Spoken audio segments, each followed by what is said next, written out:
So today we're going to discuss the Yoruba political system, right? And we're going to cut across the following objectives: discuss the nature of their kingdoms, highlight the features, and then discuss their political structure.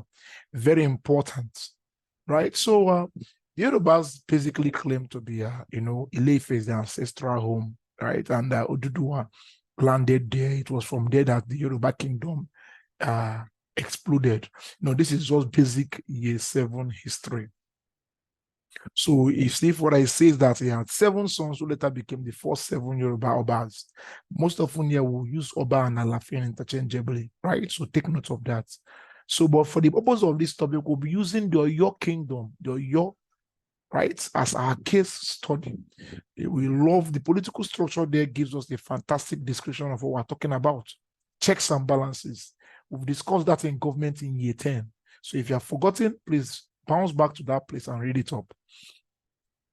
Now, what are the features of the Yoruba political system? There was a system of checks and balances in the kingdom. So the kings never had absolute power. That's number 2. And number 3, because they never had absolute power, we can call them constitutional monarchs, as against absolute monarchs we have in the north.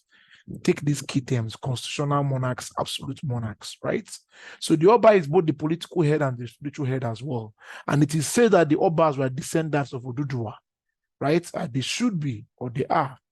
Now, the position of the king is not inherited by the first son, the prince, right?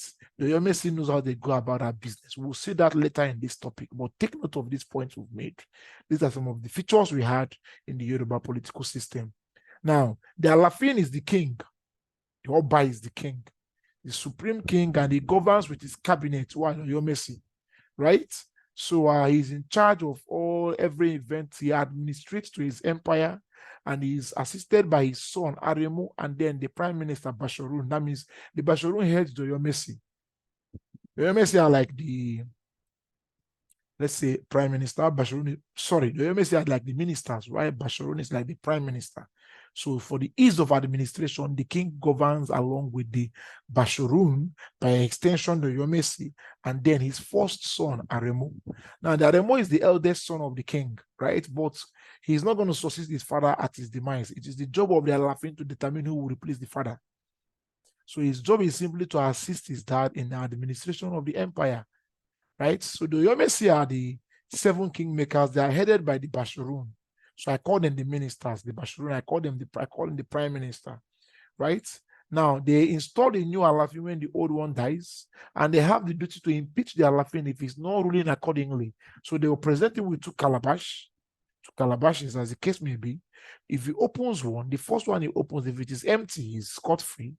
But if that calabash contains, the first one he opens contains the parrot egg in it, it means that he has been rejected by the land, by the people, and by the gods. So he has to commit suicide with some of his cabinet members, like his first son. Now, the Obon is the secret court that's very, very strong in the Yoruba kingdom, right? Secret society consists of prominent elders headed by the Luo, right? Now, they check the excesses of the Yomesi. The Yomesi checks the excesses of the king, while the Oboni checks the excesses of the Yomesi. They also perform some judiciary function because at times they can assist, they can help settle dispute between the Yomesi and the Alafin. So you see the check and balances in the Yoruba kingdom, very, very strong. So people used to say that the Yoruba kingdom, historians will say that the Yoruba kingdom is close to a federal system. Power is shared. So you don't have the concentration of power in one political institution. Now, the Ààrẹ Ọ̀nà Kakanfò is the military, is the head of the army, right? Responsible for protecting the kingdom from external aggression, goes to war, right? And when he loses in battle, he doesn't come back. He's meant to commit suicide. Now, also we have 3 eunuchs. Eunuchs are castrated, they can't raise children, they can't father children, that work in the Oba's palace. The first one is Onaifa, in charge of the judiciary and decides appeals that has gotten to the Alafin. The second one is the Tunefa, who's responsible for religious duties, right? In the worshipping of their gods and whatsoever. He is responsible for these religious duties. And the third one is the Siefa, who represents the Alafin in civil matters and also military issues. He looks after the king and his king's wife and his family and the king's children. And when the king dies, he is bound to die with the king, commit suicide and die with the king, right? So this is the picture of the Yoruba hierarchy system. The Alafin, assisted by the Aremu, the Oyomesi, and the Bashorun. Bashorun is the head of the Oyomesi. The Oboni with the head of Luo. See, first, second, then the Areona Kakamfu, that's the person in charge of the army. And then the 3 eunuchs as well, right? So we know that the Oba is used interchangeably with Alafin, right? And we know that the Yoruba political system, as I said earlier on, is close to a federal system, what we consider federal system today. So take note of this point. It's very important you note this point. So if you have any question, please put it in the comment section. You know, in WAEC, you can be asked to discuss the features of the Yoruba system.